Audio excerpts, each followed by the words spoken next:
El centro histórico. Mi nombre es Camila y soy de México. Tenía 22 años cuando me mudé a un pequeño apartamento en el centro histórico de Ciudad de México. Era un lugar encantador, aunque desgastado por el tiempo. Los techos altos, las puertas de madera maciza y los suelos de azulejos gastados narraban historias de épocas pasadas. Me atrajo la idea de vivir en un lugar tan cargado de historia. Pensé que me sentiría parte de la ciudad de una manera más profunda, pero no imaginaba que la conexión sería tan literal. Desde la primera noche, algo en el apartamento me inquietó. Estaba cansada por la mudanza, así que me acosté temprano. Estaba oscureciendo cuando me acurruqué bajo las mantas, el sonido de los coches y las voces lejanas desde la calle se desvanecieron lentamente. El silencio envolvió el apartamento como una manta pesada. Fue entonces cuando escuché los pasos. Al principio, eran suaves, como si alguien descalzo caminara sobre los azulejos fríos del pasillo. Abrí los ojos, tensa, pero no me atreví a moverme. Presté atención, esperando alguna otra señal, pero no hubo nada más. La siguiente mañana, cuando la luz del sol filtró por las cortinas, descarté la experiencia como un producto de mi imaginación. Tal vez el cansancio me había jugado una mala pasada. Pero esa noche, los pasos volvieron. Era como si alguien caminara lentamente, de un extremo al otro del pasillo.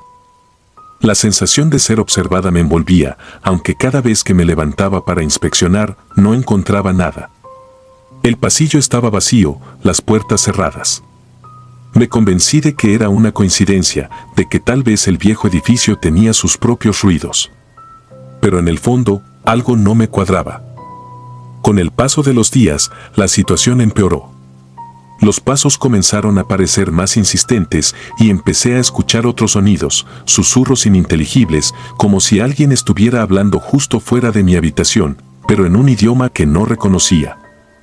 La inquietud creció dentro de mí, pero intenté ignorarla, sumergiéndome en el trabajo y las actividades cotidianas. Sin embargo, una parte de mí sabía que algo andaba mal, algo que no podía comprender o explicar. Una tarde, mientras tomaba café con una amiga en un café cercano, mencioné casualmente lo que había estado experimentando. Ella me miró con una expresión seria y me dijo que había oído rumores sobre el edificio.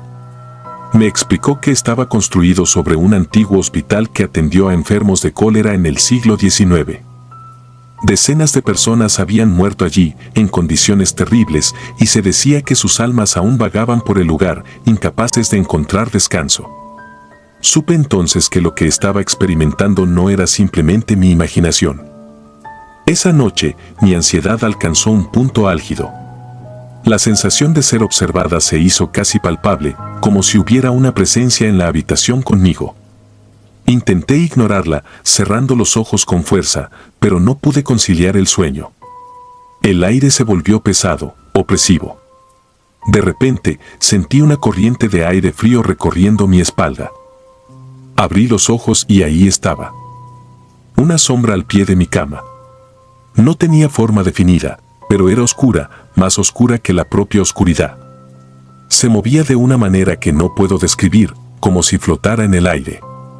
Intenté gritar, pero ningún sonido salió de mi garganta. Estaba paralizada, mi corazón latiendo tan fuerte que pensé que estallaría. La sombra empezó a susurrar. El sonido era como el murmullo del viento entre los árboles, pero con un tono gutural, como si proviniera de lo más profundo de la tierra. No entendía las palabras, pero sentí su intención, una desesperación profunda, un dolor antiguo y abrumador. Era como si la sombra intentara comunicarse conmigo, transmitir un mensaje que mi mente no podía procesar. Entonces, algo cambió en la atmósfera. La sombra se acercó más a mí, y de repente, todo en la habitación empezó a distorsionarse. El aire se volvió denso, casi tangible, y sentí que estaba siendo arrastrada fuera de mi cuerpo, fuera de mi tiempo. Lo que sucedió después es difícil de describir, pero intentaré ponerlo en palabras. Fui transportada a otro lugar, uno que parecía estar en el límite entre el mundo de los vivos y los muertos. Me encontraba en lo que parecía ser una versión fantasmagórica del hospital del que mi amiga me había hablado. Las paredes estaban cubiertas de manchas oscuras y el aire olía a descomposición. Vi formas humanas arrastrándose por los pasillos, figuras desgarbadas con rostros deformes por el dolor. Sus miradas vacías estaban llenas de una desesperación que no pertenecía a este mundo. Intenté moverme, pero mi cuerpo no respondía. Era como si estuviera atrapada en una pesadilla, pero todo se sentía demasiado real. Los enfermos me miraban, sus bocas se movían en silencio, como si imploraran algo de mí. Era como si quisiera huir, pero algo más fuerte me mantenía anclada a ese lugar. Sentí sus manos frías como la muerte rozando mi piel y un pánico primitivo se apoderó de mí. Quería gritar, correr, pero estaba atrapada en ese espacio entre la vida y la muerte. Luego, entre las sombras y las figuras borrosas, apareció un hombre. Vestía una bata de médico, manchada de sangre y suciedad. Su rostro estaba pálido, casi cadavérico, pero sus ojos brillaban con una intensidad que me perforó el alma. Se acercó a mí, y aunque su presencia era aterradora, no podía apartar la mirada. Comenzó a hablarme, pero no con palabras. Era como si su voz resonara directamente en mi mente, transmitiendo imágenes y emociones en lugar de sonidos. Vi escenas de agonía, pacientes desvaneciéndose en camas sucias, suplicando por agua, por alivio, mientras el médico los observaba con una indiferencia aterradora. Su misión no era curarlos, sino algo más oscuro. Experimentaba con ellos, tratando de entender la enfermedad, pero sin piedad, sin humanidad. El sufrimiento de esos pacientes parecía alimentar algo en él, una obsesión retorcida con la muerte y el dolor. Comprendí entonces que la sombra que me había visitado y la que estaba ante mí ahora eran una y la misma. Era el espíritu de aquel médico, condenado a vagar eternamente por sus actos monstruosos. Pero lo que más me aterrorizó fue darme cuenta de que no estaba solo. Las almas de sus víctimas estaban atrapadas con él, arrastradas en su tormento interminable. Las imágenes continuaron inundando mi mente. Vi cómo el hospital se convertía en una tumba masiva cuando la epidemia de cólera alcanzó su punto álgido. Los cuerpos se amontonaban en las habitaciones, en los pasillos, abandonados sin ceremonia. Sentí su desesperación, su agonía, y entendí que esas almas en pena no podían descansar porque habían sido tratadas como menos que humanos, como objetos en un experimento cruel. Y ahora buscaban a alguien que los viera, que reconociera su dolor, su existencia. Buscaban justicia, redención, o quizás solo querían que su sufrimiento fuera conocido. La conexión se rompió de repente y me encontré de vuelta en mi cama, jadeando, empapada en sudor. El apartamento estaba en silencio, pero el aire aún se sentía pesado, cargado de la presencia que acababa de abandonar. Sentí que algo se había llevado un pedazo de mí, algo que no podría recuperar jamás. Supe entonces que no podía quedarme más en ese lugar. El edificio, el apartamento, estaba marcado por un sufrimiento demasiado profundo, demasiado antiguo, para que yo pudiera enfrentarlo. Recogí mis cosas esa misma noche y me fui. Mientras salía por la puerta, sentí una última ráfaga de aire frío, como si algo invisible pasara junto a mí. No miré atrás. No quería ver si la sombra me seguía. Encontré otro lugar para vivir, lejos del centro histórico, lejos de la oscuridad que me había acechado. Sin embargo, los recuerdos de lo que viví en ese apartamento nunca me abandonaron. Algunas noches, cuando el viento sopla fuerte, juro que escucho aquellos susurros nuevamente, como si la sombra aún intentara alcanzar mi mente, como si las almas en pena no quisieran dejarme ir. Sé que nunca podré olvidar lo que vi, lo que sentí. Las sombras de ese lugar están grabadas en mi memoria y aunque intente seguir adelante, siempre habrá una parte de mí atrapada en ese oscuro rincón de Ciudad de México, donde las almas en pena aún vagan, buscando algo que nunca encontrarán. Quizás, en algún lugar, aún me observan, esperando el momento adecuado para hacerme regresar. La historia terminó, pero el terror, el verdadero terror, nunca lo hace. La maldición de la dama. Mi nombre es José, y soy de Argentina. Tenía 30 años cuando heredé la vieja estancia de mi abuelo en La Pampa. La propiedad había estado en nuestra familia por generaciones, un vasto terreno que se extendía hasta donde la vista podía alcanzar, bordeado por árboles añosos y un silencio que solo era interrumpido por el susurro del viento entre las hojas. Había algo en esa soledad que me resultaba cautivador, pero también inquietante. Desde niño, había escuchado las historias que rodeaban la estancia. Mi abuelo, un hombre parco y de pocas palabras, siempre mencionaba a la dama de blanco con un tono de advertencia. Según la leyenda, se trataba de un espíritu que se aparecía a los hombres solteros, llevándolos a su tumba. Era un cuento que había crecido en mi mente como una semilla de terror, alimentada por los relatos de los peones y las historias que se contaban en los fogones. Pero, como todo joven de ciudad, pensé que no eran más que supersticiones de campo, cuentos para asustar a los niños. Sin embargo, la primera noche en la estancia fue suficiente para hacerme dudar. Llegué al anochecer, después de un largo viaje por caminos de tierra. El cielo estaba teñido de un tono rojizo, y una bruma ligera comenzaba a ascender desde el suelo, envolviendo la casa en un manto de misterio. La estancia, que en mi infancia parecía tan majestuosa, ahora se alzaba ante mí como una sombra gigante, sus ventanas oscuras reflejando la última luz del día. Entré en la casa y encendí las lámparas de querosén que mi abuelo había dejado atrás. La luz temblorosa iluminó las paredes de adobe y los viejos muebles de madera. Todo estaba cubierto por una fina capa de polvo, como si el tiempo hubiera decidido detenerse en el momento en que mi abuelo cerró la puerta por última vez. No había electricidad y el único sonido que rompía el silencio era el crujido de la madera bajo mis pies. La primera noche fue tranquila, aunque dormí con un extraño presentimiento. Los sueños fueron confusos, llenos de sombras y susurros que no lograba entender. Al despertar, con el amanecer filtrándose por las cortinas, me dije a mí mismo que todo era producto de mi imaginación, del cansancio acumulado por el viaje y la emoción de estar en un lugar cargado de recuerdos. Pero esa calma inicial no duró mucho. Esa misma noche, mientras me encontraba revisando algunos papeles de la herencia en el viejo escritorio de mi abuelo, escuché un sonido extraño, casi imperceptible, proveniente del jardín. Al principio, pensé que eran los perros del campo o alguna otra criatura nocturna.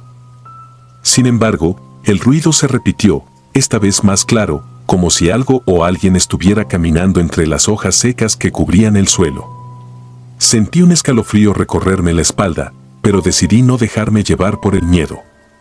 Me levanté y, tomando la linterna de mano, me dirigí a la puerta principal.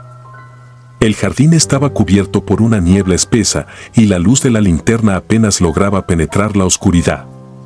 Me quedé en el umbral, mirando hacia el lugar de donde provenía el sonido. Fue entonces cuando la vi por primera vez. Una figura blanca, apenas visible entre la bruma, estaba de pie junto al viejo roble que se erguía en medio del jardín. Parecía una mujer, con largos cabellos que caían como una cascada sobre sus hombros. Su vestido flotaba en el aire, como si no estuviera sujeto a las leyes de este mundo. Mi corazón comenzó a latir con fuerza, y un sudor frío cubrió mi frente. Quise gritar, pero mi voz quedó atrapada en mi garganta. Intenté convencerme de que era un sueño, de que estaba imaginando cosas, pero la visión era demasiado vívida, demasiado real. De repente, la figura comenzó a moverse hacia mí, deslizándose por el suelo sin hacer ruido, sus ojos fijos en los míos. El pánico se apoderó de mí, y sin pensarlo, cerré la puerta de golpe y corrí hacia mi habitación. Me arrojé sobre la cama, cubriéndome con las sábanas como un niño asustado. Podía escuchar el sonido de mi respiración agitada y el latido de mi corazón en mis oídos. No sabía cuánto tiempo pasó antes de que me atreviera a salir de la habitación. Cuando finalmente lo hice, la casa estaba sumida en un silencio sepulcral y el jardín estaba vacío. La figura había desaparecido. A la mañana siguiente, con el sol ya alto, intenté racionalizar lo ocurrido. Me dije a mí mismo que todo había sido un sueño, una alucinación causada por el cansancio y el ambiente extraño de la estancia. Decidí no contarle a nadie lo que había visto, temiendo que me tomaran por loco. Pero la verdad es que el miedo se había instalado en mi corazón y no podía quitármelo de la cabeza. Las noches siguientes transcurrieron sin incidentes, pero el malestar en mi pecho no disminuía. Cada vez que caía la noche, sentía una presencia en la casa, como si alguien me estuviera observando desde las sombras. El aire se volvía más frío y las lámparas parpadeaban sin razón aparente. A veces creía escuchar pasos en el piso de arriba, aunque sabía que no había nadie más en la casa.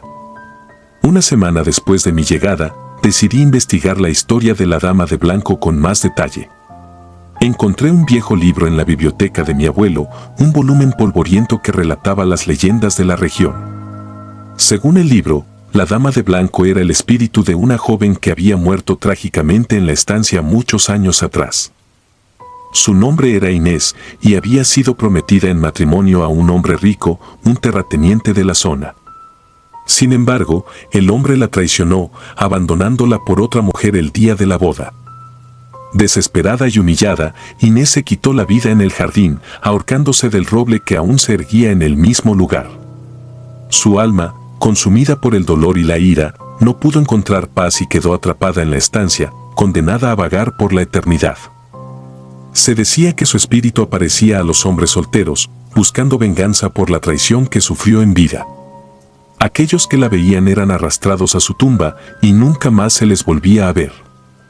Al leer esas palabras, sentí un nudo en la garganta. ¿Podía ser que lo que había visto fuera realmente el espíritu de Inés? ¿Estaba destinado a sufrir el mismo destino que aquellos hombres antes que yo? No quería creer en fantasmas, pero la sensación de peligro era demasiado real como para ignorarla. Las cosas empeoraron rápidamente después de esa noche. Empecé a sufrir de terribles pesadillas en las que Inés aparecía cada vez más cerca, sus manos extendiéndose hacia mí, su rostro desfigurado por la tristeza y el odio. Despertaba empapado en sudor, con la sensación de que algo me estaba asfixiando. Los días se volvieron un tormento constante, cada sombra y cada ruido me ponían en estado de alerta. Finalmente, una noche, la situación alcanzó su punto culminante. Estaba acostado en mi cama, incapaz de dormir, cuando escuché un suave susurro en mi oído. José. La voz era femenina, suave pero cargada de una tristeza infinita. Me levanté de un salto, encendiendo la linterna y apuntándola hacia todos los rincones de la habitación. No había nada, pero el susurro continuaba, repitiendo mi nombre una y otra vez. El miedo me paralizó y no supe qué hacer. El aire se volvió helado y una corriente de viento atravesó la habitación, apagando la linterna. Me quedé en la oscuridad, sintiendo la presencia de Inés acercándose. No podía verla, pero sabía que estaba allí, a mi lado, tan cerca que podía sentir su respiración en mi cuello. De repente, unas manos heladas se cerraron alrededor de mi garganta. Sentí un dolor agudo, como si unas garras invisibles estuvieran penetrando en mi carne. Intenté gritar, pero mi voz fue sofocada por la presión. Luché desesperadamente, arañando el aire, tratando de liberar mi cuello de esa fuerza inhumana. El cuarto se llenó con el olor a tierra húmeda y flores marchitas, una mezcla nauseabunda que me hizo sentir más cerca de la muerte que nunca. La fuerza con la que me sostenía se intensificó, y mi visión comenzó a desvanecerse. Estaba perdiendo la conciencia, y en ese momento de desesperación, pensé en mi abuelo y en las advertencias que había ignorado. Quizás esto era lo que él temía, el destino que me había alcanzado por no haber tomado en serio la historia de la Dama de Blanco. En un último esfuerzo, logré liberar una de mis manos y la dirigí hacia la lámpara de queroseno en la mesita de noche. Con los dedos temblorosos, encendí el fósforo y prendí la mecha. La llama titilante llenó la habitación con una luz débil pero suficiente para disipar un poco de la oscuridad que me envolvía. En ese instante, las manos heladas se soltaron de mi garganta y un grito desgarrador resonó en toda la estancia. Era un sonido que no provenía de este mundo, un lamento profundo y desesperado que llenó la casa con una angustia indescriptible. Caí al suelo, tosiendo y jadeando, mientras trataba de recuperar el aliento. Mis manos temblaban incontrolablemente y sentí que el frío en la habitación comenzaba a disiparse lentamente, como si la presencia que me había atacado se estuviera retirando. Aún con la lámpara en la mano, me arrastré hasta la puerta y, con el poco aliento que me quedaba, la abrí de golpe. Afuera, la noche era impenetrable, pero el aire fresco me ayudó a despejar la cabeza. Sin pensarlo, corrí hacia el jardín, tropezando con raíces y piedras, hasta llegar al viejo roble donde, según la leyenda, Inés se había quitado la vida. Allí, bajo la tenue luz de la luna que se filtraba entre las ramas, vi algo que me dejó sin aliento. El suelo frente al roble estaba removido, como si alguien hubiera cavado una tumba recientemente. El viento soplaba suave, moviendo las hojas secas y levantando un olor a tierra fresca y flores marchitas que me hizo sentir una náusea profunda.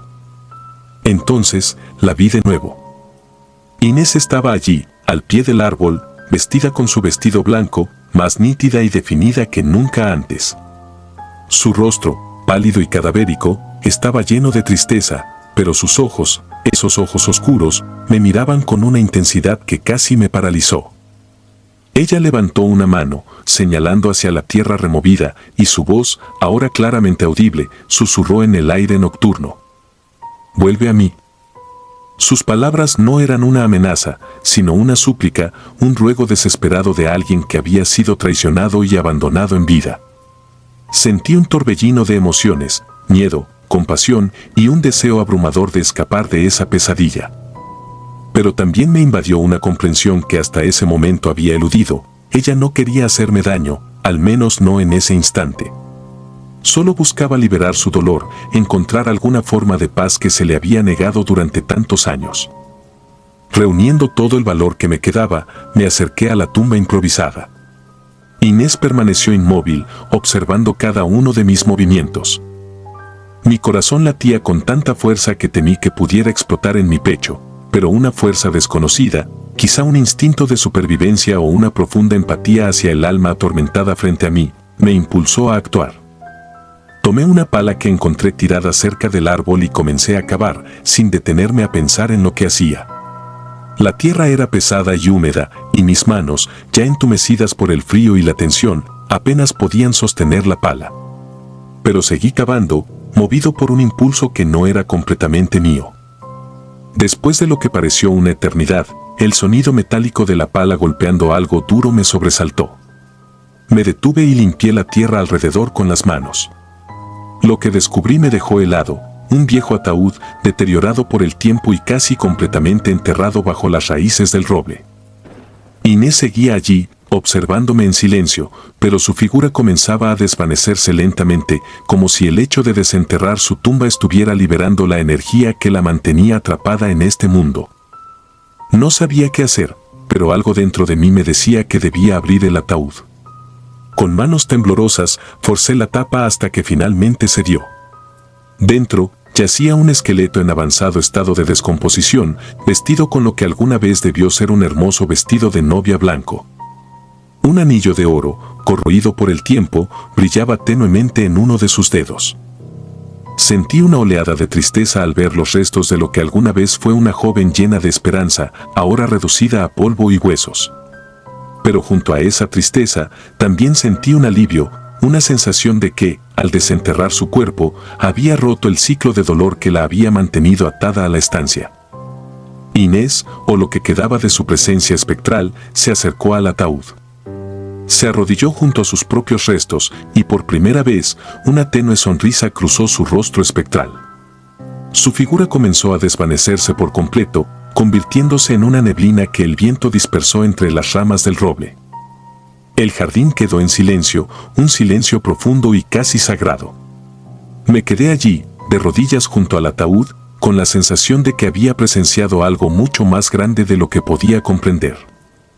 La historia de la Dama de Blanco no era solo una leyenda para asustar a los hombres solteros, era un relato de dolor, de traición y de un alma que había sufrido tanto en vida que no podía encontrar la paz ni en la muerte. Con el primer rayo de luz del amanecer, cerré el ataúd y volví a enterrar los restos de Inés bajo el roble, con la esperanza de que ahora, finalmente, su espíritu pudiera descansar. No quedaba rastro de la presencia sobrenatural que había sentido en la casa, y aunque el miedo seguía presente en algún rincón de mi mente, también sentí una calma inesperada. Esa misma mañana, empaqué mis cosas y dejé la estancia. Mientras conducía por el camino de tierra, con la bruma levantándose a mi alrededor, no pude evitar mirar por el retrovisor. La vieja casa, envuelta en la neblina de la mañana, parecía menos amenazante, más en paz. No he vuelto a la estancia desde entonces, y aunque he contado esta historia a algunos pocos, la mayoría lo toma como un cuento más, una anécdota para entretener en las noches frías. Pero yo sé lo que vi, lo que viví. La estancia de mi abuelo no era solo un lugar de memorias familiares, era un escenario de tragedias no resueltas, de almas en pena que buscan redención. Y aunque he intentado dejar ese capítulo de mi vida atrás, cada vez que el viento sopla y la luna llena brilla en el cielo, no puedo evitar recordar el rostro de Inés, su mirada cargada de dolor y la sensación de sus manos heladas en mi cuello, recordándome que algunas historias nunca se pueden olvidar. El hombre sin cabeza. Era el año 1995 cuando me mudé a un pequeño pueblo en el interior de Brasil. Había pasado casi toda mi vida en las bulliciosas calles de Sao Paulo, y el cambio a este lugar remoto me parecía una oportunidad para encontrar un poco de paz. Me habían contratado como maestro en la única escuela del pueblo, una pequeña edificación de ladrillo que se encontraba al final de un camino de tierra. La escuela apenas contaba con unas pocas docenas de estudiantes, todos hijos de los granjeros locales. El pueblo, llamado Caxambu, no tenía más de 500 habitantes. Al principio, me pareció un lugar tranquilo, casi idílico. Las casas eran modestas, con techos de tejas rojas y paredes encaladas. Había una plaza central con una iglesia que, aunque algo descuidada, conservaba un aire solemne. Pero pronto descubrí que Caxambu tenía un lado oscuro, uno que susurraba a través de sus callejones y se manifestaba en las miradas cautelosas de sus habitantes. El primer indicio de que algo no andaba bien lo percibí durante mi segunda semana en el pueblo. Mis alumnos, que al principio se mostraban tímidos y reservados, comenzaron a abrirse conmigo. Fue entonces cuando uno de ellos, un niño llamado Lucas, me contó por primera vez sobre el hombre sin cabeza. Según la leyenda local, en tiempos coloniales, Caxambu había sido un próspero centro de producción de caña de azúcar. Los esclavos traídos desde África trabajaban hasta la extenuación en los campos, y muchos murieron debido a las horrendas condiciones. Uno de ellos, un hombre conocido solo como Joao, había intentado liderar una revuelta. Pero fue traicionado por uno de los suyos y capturado por los capataces. Como castigo, fue decapitado públicamente en la plaza del pueblo. Su cabeza fue clavada en una estaca para servir de advertencia a los demás esclavos. Se decía que, desde entonces, el alma de Joao vagaba por las calles de Caxambu, buscando su cabeza perdida, atormentando a aquellos que se atrevieran a caminar solos por la noche. La historia me pareció absurda, una de esas leyendas que la gente inventa para asustar a los niños. Sin embargo, noté que los adultos también evitaban hablar del tema. Cuando mencioné el asunto en una conversación casual con mis vecinos, su expresión se oscureció y cambiaron rápidamente de tema. El miedo que sentían no era simplemente superstición, era tangible, casi palpable. Pero yo, un hombre de ciudad, no estaba dispuesto a dejarme llevar por cuentos de fantasmas. Sin embargo, todo cambió una noche, cuando me encontré cara a cara con lo inexplicable. Esa noche en particular, me encontraba solo en mi pequeña casa al borde del pueblo. Había pasado la tarde corrigiendo exámenes y preparando las lecciones para la semana siguiente. La noche había caído rápidamente y una densa niebla cubría las calles, algo que, según me habían dicho, era bastante común en esa época del año. La humedad impregnaba el aire y un silencio inquietante lo envolvía todo. Decidí salir a dar un paseo, esperando que el aire fresco despejara mi mente. Las calles estaban desiertas y la única luz provenía de los faroles de gas que parpadeaban intermitentemente. Mientras caminaba, no pude evitar sentir que algo estaba mal. Había una extraña sensación en el ambiente, como si algo o alguien me estuviera observando. El silencio era ensordecedor, roto solo por el crujido de la grava bajo mis pies. Giré en una esquina, dirigiéndome hacia la plaza del pueblo. Al llegar allí, noté una figura al otro lado de la plaza, parada bajo uno de los faroles. No podía distinguir bien qué o quién era, pues la niebla lo cubría parcialmente. Me acerqué lentamente, y a medida que lo hacía, el horror comenzó a invadirme. La figura tenía un cuerpo humano, vestido con harapos viejos y sucios, pero carecía de cabeza. En lugar de ella, solo había un muñón sangrante del que emanaba un humo denso y negro. Me quedé petrificado, incapaz de moverme o gritar. El hombre sin cabeza, porque no podía hacer otra cosa, levantó lentamente una mano, señalándome. Una ola de frío recorrió mi cuerpo, congelando mi sangre. De repente, comenzó a avanzar hacia mí, sus pasos eran lentos pero decididos. A cada paso que daba, el suelo bajo sus pies parecía morir, como si todo lo que tocara fuera consumido por una putrefacción invisible. Mi instinto de supervivencia se activó y corrí tan rápido como pude hacia mi casa. Sentía su presencia detrás de mí, como si su sombra se extendiera por las calles, devorando la poca luz que quedaba. Llegué a mi puerta, la abrí de golpe y me lancé al interior, cerrándola con fuerza. Estaba jadeando, con el corazón latiendo descontrolado.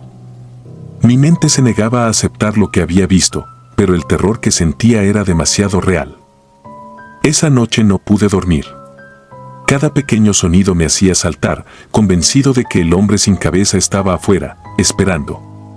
Cuando finalmente el amanecer rompió la oscuridad, me atreví a asomarme por la ventana. No había rastro de él, pero el miedo persistía.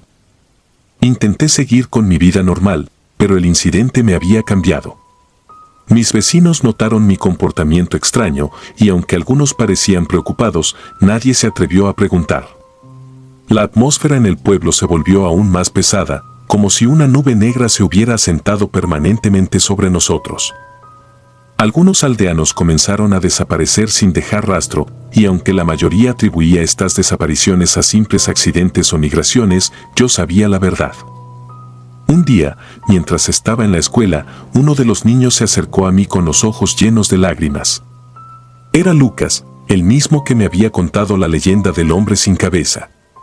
Con voz temblorosa, me dijo que su hermana había desaparecido la noche anterior y que él estaba seguro de que el hombre sin cabeza se la había llevado. Traté de consolarlo, pero mis palabras sonaban vacías incluso para mí. Esa misma noche, decidí que ya no podía quedarme en Caxambú. Hice las maletas y me preparé para irme al amanecer. Pero el destino tenía otros planes.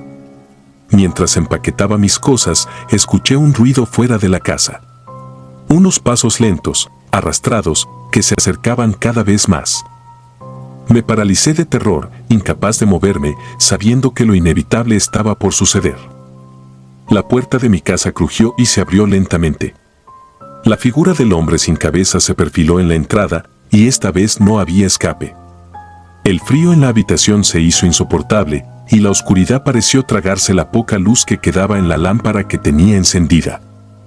Sabía que mi destino estaba sellado, que no había manera de escapar de la maldición que caía sobre el pueblo.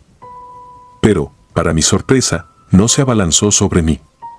En lugar de eso, se quedó inmóvil, como si estuviera esperando algo. Fue entonces cuando sentí una extraña sensación en mi pecho, una presión, como si algo dentro de mí estuviera intentando salir. De repente, lo comprendí.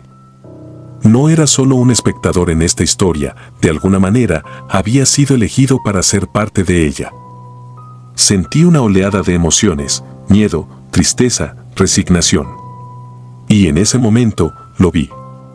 En mi mente, una visión clara como el cristal. El pasado. La revuelta. Joao, traicionado, decapitado y condenado a vagar por la eternidad. Y entendí que él no buscaba su cabeza, sino justicia. Justicia por lo que se le había hecho, por las vidas rotas, por los gritos de agonía que se habían perdido en la historia. En un acto impulsivo, extendí mi mano hacia él. No sé qué esperaba que sucediera, pero en el momento en que nuestros dedos se tocaron, una corriente de energía recorrió mi cuerpo. No era dolorosa, sino más bien liberadora, como si una carga enorme fuera levantada de mis hombros. Cerré los ojos, y cuando los abrí, el hombre sin cabeza había desaparecido. Me desplomé en el suelo, agotado, sintiendo una calma extraña. No sabía si lo que había pasado era real o producto de mi imaginación, pero una cosa era cierta, el terror se había desvanecido. La maldición que había plagado a Caxambú durante siglos finalmente había llegado a su fin. Al día siguiente, recogí mis cosas y me marché del pueblo. Nunca volví a ver a ninguno de los aldeanos, y nunca hablé de lo que sucedió esa noche. Pero sé que, en algún lugar, el alma de Joao finalmente encontró paz. El niño del pozo. Recuerdo cuando era niño, vivía en un pequeño pueblo en Guatemala. Era el año 1983 y el aire siempre olía a tierra mojada y hojas en descomposición. Los días eran largos y calurosos, mientras que las noches traían consigo un frío que calaba los huesos. Todos en el pueblo hablaban de El Niño del Pozo, una leyenda tan vieja como las montañas que nos rodeaban. Se decía que en las noches más oscuras, cuando la luna estaba oculta tras las nubes, podías escuchar la voz de un niño llamándote desde el fondo del pozo que estaba en las afueras del pueblo. Una voz tan dulce y desesperada que atraía a los desprevenidos como una sirena de las profundidades. El pozo en cuestión estaba en un claro del bosque, a unos 2 kilómetros del último rancho del pueblo. Era un lugar que siempre evitábamos, no solo por la leyenda, sino porque había algo intrínsecamente malo en ese sitio. Incluso los adultos, aunque racionales y escépticos, preferían no hablar del pozo más de lo necesario. Los más viejos decían que era mejor no tentar a lo que no comprendíamos, un consejo que solo el miedo podía inspirar. Yo tenía 10 años entonces, y como cualquier niño a esa edad, el miedo se mezclaba con la curiosidad. Mis amigos, Ernesto, Julio y Mauricio, eran iguales. Éramos inseparables, un cuarteto de aventureros que siempre estaba buscando el próximo misterio que resolver, el próximo tesoro que encontrar. Fue una tarde nublada cuando decidimos que desafiaríamos la leyenda del pozo. Era uno de esos días en los que el sol se ocultaba tras gruesas nubes grises y la humedad hacía que todo pareciera más pesado, más lento. Ernesto fue el primero en sugerirlo, mientras jugábamos a las canicas en el patio trasero de su casa. ¿Por qué no vamos al pozo? Ya estamos grandes, no debemos tenerle miedo a esas historias tontas, dijo con una sonrisa desafiante. Julio y Mauricio dudaron por un momento, pero la emoción de demostrar nuestra valentía fue más fuerte. Y así, con la luz del día desvaneciéndose y el viento soplando entre los árboles, nos encaminamos hacia el bosque. Recuerdo el camino hacia el pozo como si fuera ayer. El silencio era casi absoluto, roto solo por el crujido de las hojas bajo nuestros pies. Cada paso que dábamos parecía resonar en el vacío, como si el bosque mismo estuviera conteniendo el aliento. El aire se volvía más denso a medida que nos acercábamos y el olor a humedad y moho se hacía más fuerte. Ernesto lideraba el camino con una linterna que había tomado de su padre. Sus haces de luz cortaban la penumbra, pero no lograban disipar el miedo que empezaba a crecer en mi pecho. Finalmente, llegamos al claro donde se encontraba el pozo. Era más pequeño de lo que había imaginado, pero más ominoso. Las piedras que lo rodeaban estaban cubiertas de musgo, y el agua en su interior era tan oscura que parecía un abismo sin fin. No dijimos nada, pero todos sentíamos la misma presencia, un peso invisible que nos aplastaba desde dentro. Fue Mauricio quien rompió el silencio, con un tono de burla que claramente ocultaba su nerviosismo. ¿Y qué? ¿Vamos a lanzar una piedra o algo? No hay nada aquí. Antes de que pudiéramos responder, una ráfaga de viento helado nos envolvió, y con ella, un sonido que hizo que mi piel se erizara. Era una voz, suave y apagada, como un susurro que llegaba desde el fondo del pozo. «Ayúdame, por favor». Nos quedamos congelados. La voz continuó, más insistente, como si estuviera justo al lado de nosotros. «No quiero estar solo, ven conmigo». Fue entonces cuando lo vi. Una sombra, pequeña y delgada, apareció en el borde del pozo, como un reflejo distorsionado en el agua oscura. Parecía un niño, pero su rostro era una masa de sombras, sin rasgos, solo un vacío donde deberían estar sus ojos. Su mano se extendió hacia nosotros, y una sensación de terror puro se apoderó de mí. «Vámonos de aquí», susurré, mi voz temblando, pero nadie se movió. De repente, Julio dio un paso hacia adelante, como hipnotizado. «Julio, no lo hagas», gritó Ernesto, pero era como si no pudiera escucharnos. Dio otro paso, y luego otro, hasta que estaba justo al borde del pozo. Intenté correr hacia él, pero mis piernas se sentían como si estuvieran atrapadas en barro. Cuando finalmente logré moverme, fue demasiado tarde. Julio perdió el equilibrio y cayó al pozo con un grito que se desvaneció rápidamente en el abismo.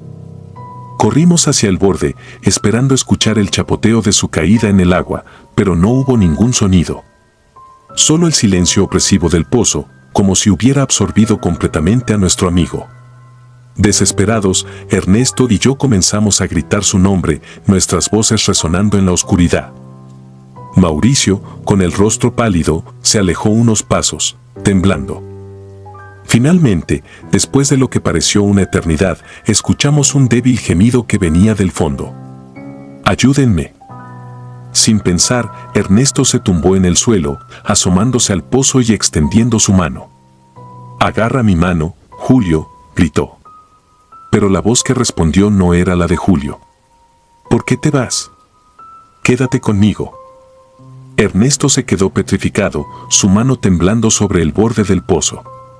Fue entonces cuando vi algo que me heló la sangre. Desde las sombras del pozo, una mano salió disparada, agarrando la muñeca de Ernesto con una fuerza inhumana. Pero no era la mano de Julio. Era pequeña, delgada, y su piel estaba arrugada, como la de un anciano. Ernesto gritó, intentando liberarse, pero la mano lo arrastraba hacia el borde con una fuerza implacable. Corrí hacia él, agarrando su otra mano, mientras Mauricio, que había recuperado algo de compostura, tiraba de mí desde atrás.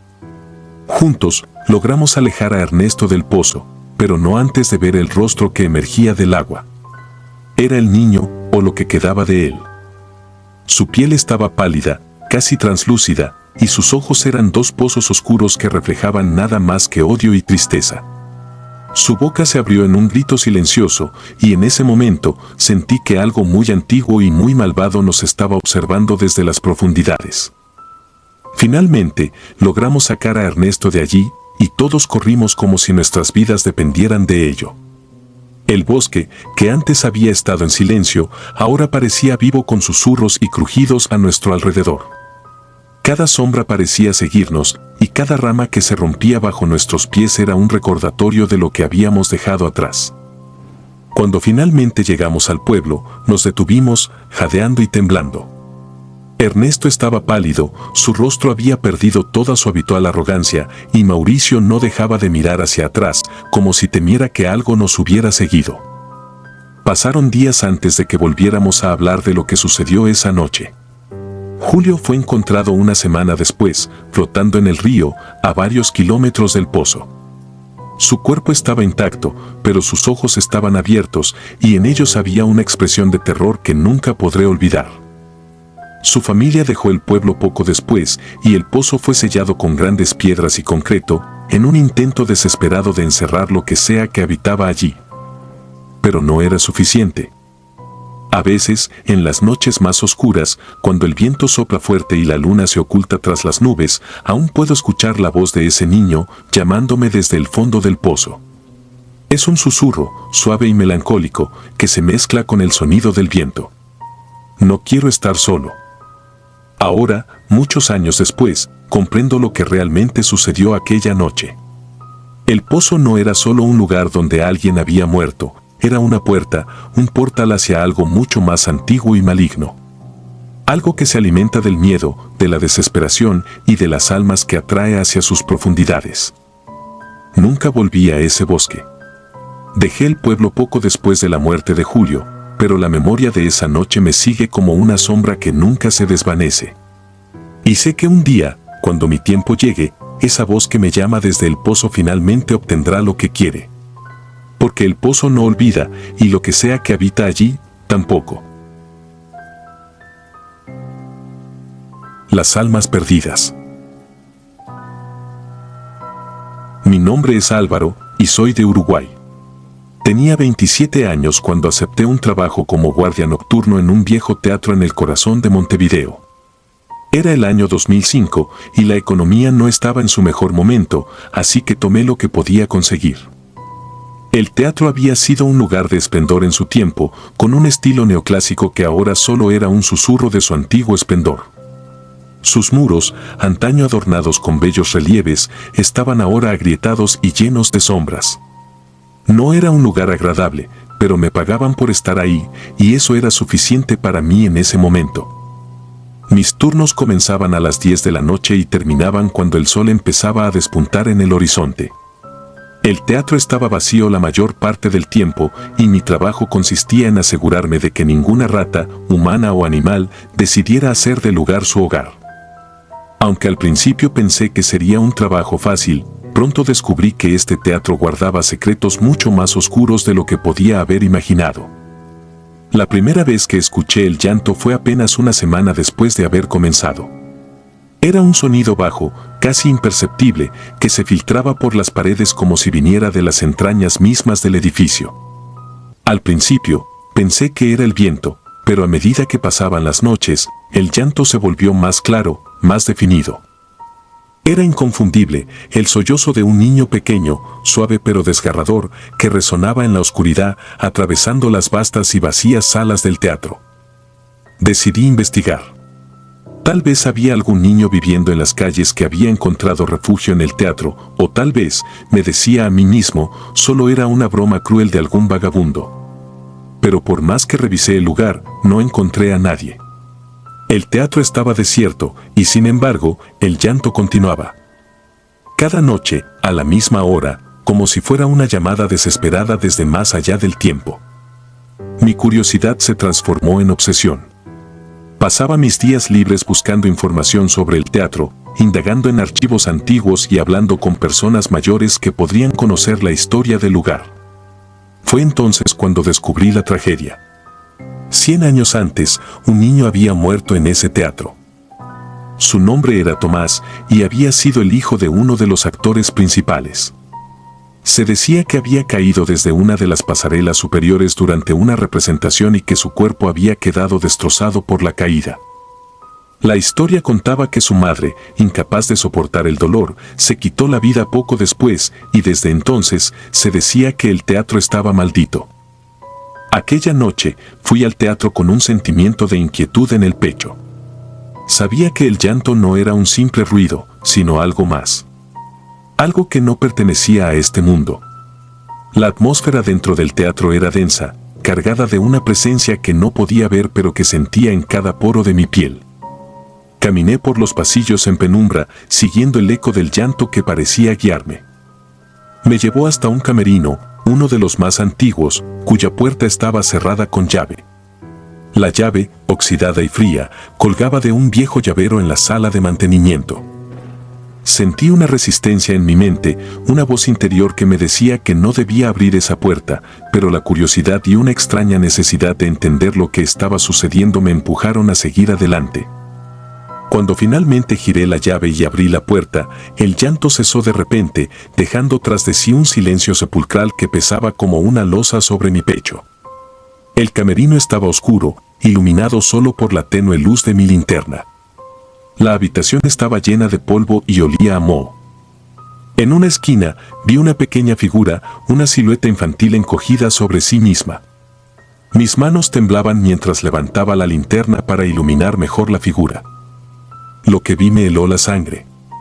Era un niño, sí, pero su rostro estaba distorsionado de una manera que desafiaba la comprensión. Sus ojos eran pozos oscuros, sin vida, y su boca, que se abría en un grito mudo, estaba torcida en una mueca de dolor perpetuo. Era como si todo el sufrimiento que había experimentado en sus últimos momentos se hubiera quedado grabado en su rostro, deformándolo para siempre. El miedo me paralizó. No podía moverme, no podía respirar. La figura del niño se levantó lentamente y comenzó a avanzar hacia mí. Sus pasos eran lentos, arrastrados, y el aire a su alrededor parecía ondular con una energía que sentía en cada fibra de mi ser. No podía apartar la mirada, y el pánico me mantenía clavado en el lugar. Cuando estuvo lo suficientemente cerca como para que casi pudiera tocarlo, el niño se detuvo. Estaba tan cerca que podía sentir el frío que emanaba de su cuerpo, un frío que penetraba hasta mis huesos. Sus ojos, esos pozos oscuros sin alma, se fijaron en los míos y de su boca salió un susurro, apenas audible, pero lo suficientemente claro como para que lo entendiera. ¿Dónde está mi madre? Esa pregunta, cargada de una tristeza infinita, resonó en mi mente, rompiendo el hechizo que me había mantenido inmóvil. Retrocedí tambaleándome, tropezando con la puerta del camerino. No supe cómo, pero logré cerrar la puerta de golpe y correr. Corrí por los pasillos, atravesando la oscuridad, sin detenerme hasta que estuve fuera del teatro, bajo la fría luz de las farolas de la calle. No volví al teatro al día siguiente, ni nunca más. Renuncié a ese trabajo sin dar explicaciones. Sabía que nadie me creería si intentaba contar lo que había visto. Sabía también que ese niño, o lo que quedaba de él, seguiría allí, esperando, llorando, buscando a su madre en ese teatro abandonado. Pasaron los años, y traté de seguir adelante con mi vida, pero nunca pude olvidar esa noche.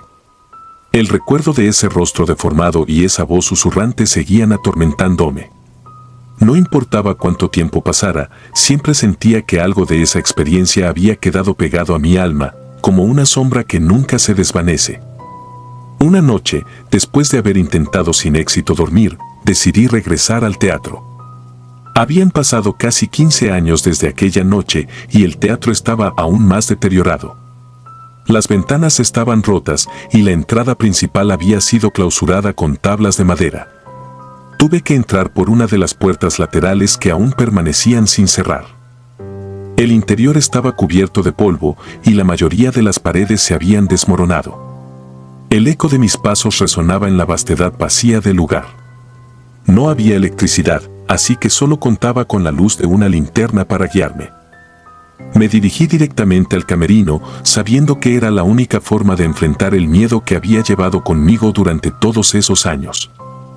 Cuando llegué, la puerta del camerino estaba entreabierta, como si alguien la hubiera dejado así, esperando mi regreso. Entré, y el aire era denso, cargado de una energía que hacía que mi piel se erizara. Todo estaba tal como lo recordaba, excepto que esta vez no estaba solo. En el centro del camerino estaba la figura del niño. Su aspecto no había cambiado, pero esta vez no estaba encogido en una esquina. Estaba de pie, mirándome, como si hubiera estado esperando mi regreso todo este tiempo. Sentí el mismo terror de aquella noche, pero algo en mí, tal vez el peso de los años, me dio la fuerza para no huir. El niño levantó una mano y señaló un punto detrás de mí. Me giré lentamente, con el corazón latiendo con fuerza en mi pecho, y vi algo que no había estado ahí antes. Un espejo cubierto de polvo, tan viejo y empañado que apenas podía ver mi reflejo. Pero detrás de mi imagen había otra figura. Una mujer, vestida con un traje de época, de pie en la penumbra. Sus ojos eran oscuros, como los del niño, y en su rostro se reflejaba un dolor que parecía estar más allá del entendimiento humano. Entendí entonces. El niño no estaba solo en su tormento. Su madre, la mujer que había perdido todo cuando él murió, estaba atrapada con él en ese lugar. Sus almas estaban unidas en su sufrimiento, condenadas a vagar eternamente por los pasillos de aquel teatro, buscando una redención que nunca llegaría. Me di cuenta de que no podía hacer nada por ellos. No había manera de liberarlos de su prisión y sabía que si me quedaba, podría compartir su destino. Salí del camerino sin mirar atrás, sabiendo que no podía cambiar lo que había ocurrido, pero también sabiendo que había algo peor que la muerte, la eternidad atrapada en un ciclo de dolor. Dejé el teatro por segunda vez, con la certeza de que esas almas seguirían allí, llorando y buscando en la oscuridad. Y aunque traté de dejarlos atrás, sé que nunca lo haré del todo.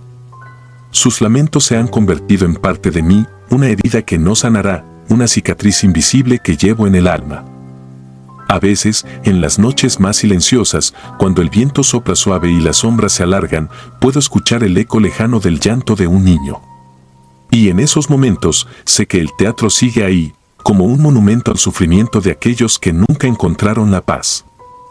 Y aunque trato de apartar esos pensamientos, siempre vuelven, recordándome que algunos fantasmas no pueden ser exorcizados, que algunos horrores no pueden ser olvidados. El charquero. Era el año 1986 cuando mi familia se mudó a una vieja casa en un pueblo rural de Bolivia, un lugar apartado del bullicio de la ciudad, donde la tierra parecía absorber el tiempo y las historias se susurraban en el viento. Mis padres buscaban tranquilidad, un lugar donde mi hermana menor y yo pudiéramos crecer lejos de las distracciones y los peligros de la vida urbana. Lo que encontraron fue algo muy distinto. La casa, de arquitectura colonial, se encontraba en las afueras del pueblo, al borde de un bosque denso y oscuro que parecía engullir la luz del sol al atardecer. Los aldeanos nos advirtieron de inmediato sobre la leyenda de El Charquero. Decían que era el espíritu de un hombre que había sido desollado vivo por robar ganado, y que desde entonces su alma en pena vagaba por los campos, buscando venganza o compañía en su sufrimiento eterno. Pero mis padres, racionales como eran, desestimaron estas historias como meras supersticiones, cuentos inventados para asustar a los niños y mantener a los forasteros bajo control. Sin embargo, desde el momento en que nos instalamos en la casa, supe que algo andaba mal. Había una sensación en el aire, una especie de tensión que hacía que mi piel se erizara y mi corazón latiera más rápido sin razón aparente. Al principio, lo atribuí al nerviosismo de mudarme a un lugar nuevo, pero pronto se hizo evidente que había algo más. Las primeras noches en la casa fueron tranquilas, pero la tranquilidad era engañosa, como el silencio que precede a una tormenta. La primera señal de que algo no estaba bien ocurrió una madrugada. Desperté de un sueño intranquilo para encontrar mi ventana abierta de par en par, las cortinas meciéndose suavemente con una brisa helada que no debería haber estado allí.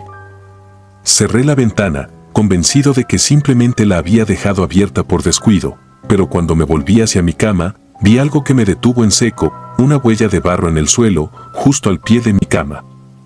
Era una sola huella, como si alguien hubiera estado allí, observándome mientras dormía. La mañana siguiente, mencioné lo ocurrido a mis padres, pero nuevamente lo descartaron como una coincidencia, tal vez algo que yo mismo había traído del exterior sin darme cuenta. No insistí, aunque en el fondo sentía que algo oscuro se estaba gestando. Las semanas pasaron, y con el tiempo, la atmósfera en la casa comenzó a cambiar. Los ruidos nocturnos se volvieron comunes, crujidos en las escaleras, golpes leves en las paredes, susurros apenas audibles en los pasillos vacíos. La casa tenía un alma propia, una presencia que parecía crecer cada día, alimentándose de nuestro miedo y dudas. Una noche, mientras todos dormían, el aire en mi habitación se volvió denso, como si una niebla invisible hubiera llenado el espacio. Me desperté sin saber por qué, con la piel cubierta de sudor frío. Fue entonces cuando lo vi por primera vez. A través de la ventana, iluminado por la débil luz de la luna, había una figura. Era un hombre, o al menos lo había sido. Su piel estaba desgarrada en tiras, colgando de su cuerpo como si fuera papel mojado. Las heridas abiertas brillaban con un tono rojizo, como si nunca hubieran cicatrizado. Pero lo peor eran sus ojos, dos cuencas vacías, oscuras y profundas, que emanaban una angustia indescriptible. Me quedé congelado, incapaz de apartar la mirada. El hombre levantó una mano, señalándome con un dedo huesudo, y aunque no podía ver sus ojos, sentí su mirada penetrante clavarse en mi alma. No gritó ni hizo un ruido, simplemente se quedó allí, observándome, como si estuviera juzgando mi presencia en su territorio. No sé cuánto tiempo estuve allí, inmóvil, mirando a esa figura espectral, pero en algún momento, mi cuerpo reaccionó antes que mi mente y corrí hacia la puerta, cerrándola con fuerza tras de mí. Me quedé en el pasillo, temblando, escuchando. El silencio era abrumador. No había ningún sonido que indicara que alguien había estado allí, pero sabía lo que había visto. La mañana siguiente, decidí no decirle nada a mis padres. Habían dejado claro que no creían en las historias del pueblo, y yo no quería parecer paranoico o asustar a mi hermana. Pero la figura del hombre desollado permanecía en mi mente, acechando en el fondo de cada pensamiento. A partir de esa noche, las cosas comenzaron a empeorar. La actividad en la casa se intensificó. Las puertas se abrían y cerraban solas, los objetos se movían de lugar y a veces, en las horas más oscuras de la madrugada, podía escuchar un lamento suave que venía de alguna parte de la casa. Un sonido tan triste y desesperado que me llenaba de un terror indescriptible. Una noche, incapaz de soportar más el miedo, decidí investigar. Esperé a que todos estuvieran dormidos y bajé al sótano, un lugar al que nunca había prestado mucha atención. Era un espacio oscuro y húmedo, lleno de cosas viejas que los anteriores propietarios habían dejado atrás. Al principio, no vi nada fuera de lo normal, pero mientras revisaba las paredes, encontré algo. Un rincón, escondido detrás de unas cajas, parecía estar manchado de un líquido oscuro. Me arrodillé para examinarlo más de cerca, y el olor metálico y acre me golpeó con fuerza. Era sangre, vieja y seca. Moví las cajas con desesperación, revelando un pequeño agujero en la pared, apenas lo suficientemente grande para que pasara un brazo. Dentro del agujero, encontré un pedazo de cuero, o al menos eso pensé al principio. Pero al sacarlo, me di cuenta de lo que realmente era: piel humana. Un trozo desollado con precisión, aún con restos de carne adheridos. El horror de lo que sostenía me hizo soltarlo de inmediato y retrocedí tambaleándome, sintiendo una oleada de náuseas. Todo encajaba. El charquero, el hombre desollado, no era solo una leyenda. Su historia estaba grabada en esa casa, en sus paredes, en cada rincón oscuro que habíamos ignorado. Y ahora, su alma atormentada estaba atrapada allí, con nosotros. Decidí confrontar a mis padres con lo que había descubierto. Pero cuando intenté hablar con ellos al día siguiente, no quisieron escuchar. Mi madre me dijo que eran imaginaciones mías, fruto de leer demasiados cuentos de terror. Mi padre, más pragmático, solo me pidió que no le diera importancia, que no asustara a mi hermana con historias sin sentido. Pero yo sabía que era real. Y con cada noche que pasaba, el espíritu se volvía más audaz, más presente. Una madrugada, mientras la casa dormía, escuché pasos en el pasillo. Eran pesados, arrastrados, como si alguien estuviera caminando descalzo por el suelo de madera. Me levanté de la cama, temblando de miedo, y abrí la puerta de mi habitación. Allí, en el pasillo oscuro, estaba él, el charquero. No se movió hacia mí, pero pude ver el rastro de sangre que dejaba a su paso, las marcas en el suelo donde su carne arrancada rozaba la madera. Sabía que no podía seguir ignorando lo que ocurría. Esa misma noche, me armé de valor y decidí que debía hacer algo para poner fin a su tormento, para liberar a mi familia de su presencia. Recordé que en el pueblo había un hombre, un anciano llamado Don Luis, a quien algunos consideraban un curandero, un hombre que conocía los secretos de las almas y los espíritus. A pesar de que mis padres no creían en esas cosas, yo no veía otra opción. Al día siguiente, fui a ver a Don Luis. Su casa estaba al borde del pueblo, rodeada de árboles y maleza. Cuando le conté lo que había estado sucediendo, él no pareció sorprendido. Me miró con ojos cansados y asintió lentamente. El charquero ha estado aquí mucho antes que tú y tu familia, dijo con voz ronca. Su alma está atrapada, incapaz de encontrar paz. Lo desollaron vivo, arrancándole no solo la piel, sino también la dignidad, y ahora vaga buscando justicia o venganza. Pero no puede encontrar ninguna de las dos. Le pregunté qué podía hacer para ayudarlo, para liberarlo y liberarnos a nosotros. Don Luis me dio instrucciones precisas: debía encontrar los restos del charquero y darles un entierro adecuado, con los rituales apropiados, para que su espíritu pudiera descansar. Esa noche, volví al sótano, al lugar donde había encontrado el trozo de piel. Cavé en el suelo con las manos, desesperado, y pronto encontré más restos. Huesos, más piel, fragmentos de carne que se habían preservado de una manera antinatural, como si la casa misma hubiera estado protegiéndolos. Llevé los restos al bosque, siguiendo las indicaciones de Don Luis. Allí, en un claro iluminado solo por la luna, cavé una tumba y coloqué cada fragmento con cuidado. Recité las palabras que Don Luis me había enseñado, pidiendo a la tierra y a los espíritus que aceptaran a el charquero, que le dieran el descanso que se le había negado en vida. Cuando terminé, el aire alrededor de mí se sintió más ligero, como si una gran carga hubiera sido levantada. Pero mi alivio fue breve. Justo cuando me disponía a regresar a casa, escuché un susurro en el viento. Era una voz, suave y quebrada, que venía desde la tumba recién cavada. Gracias, dijo, con un tono tan lleno de dolor y tristeza que me rompió el corazón. Me quedé allí, arrodillado en la tierra, sintiendo el peso de lo que había hecho. Había ayudado a un alma en pena a encontrar paz, pero sabía que nunca podría olvidar lo que había visto, lo que había sentido. Regresé a la casa, exhausto, y por primera vez en semanas, dormí profundamente. A la mañana siguiente, la casa estaba diferente. Los ruidos habían cesado, la atmósfera pesada había desaparecido. Cuando miré por la ventana, el sol brillaba con una intensidad que no había visto desde que llegamos. Mi familia notó el cambio, pero no hicieron preguntas, y yo no ofrecí explicaciones. Sabía que el peligro había pasado, pero que el recuerdo de esa experiencia me acompañaría por siempre. Con el tiempo, nos adaptamos a la vida en el pueblo. Mis padres nunca supieron la verdad de lo que ocurrió en esa casa, y yo decidí que era mejor así. Pero a veces, en las noches de luna llena, cuando el viento sopla entre los árboles, juro que todavía puedo escuchar el susurro de aquella voz, un eco lejano que me recuerda que algunas almas nunca encuentran realmente la paz. Con el tiempo, abandonamos esa casa y mi vida siguió su curso. Pero cada vez que cierro los ojos, veo el rostro del charquero, su piel desollada y sus ojos vacíos, y sé que él, de alguna manera, siempre será parte de mí. Si disfrutas de los relatos, te invitamos a apoyarnos con un like y un comentario, ya que eso nos ayuda muchísimo. Además, si aún no estás suscrito o suscrita, te animamos a formar parte de la comunidad del terror. Muchas gracias por escucharnos y por tu apoyo.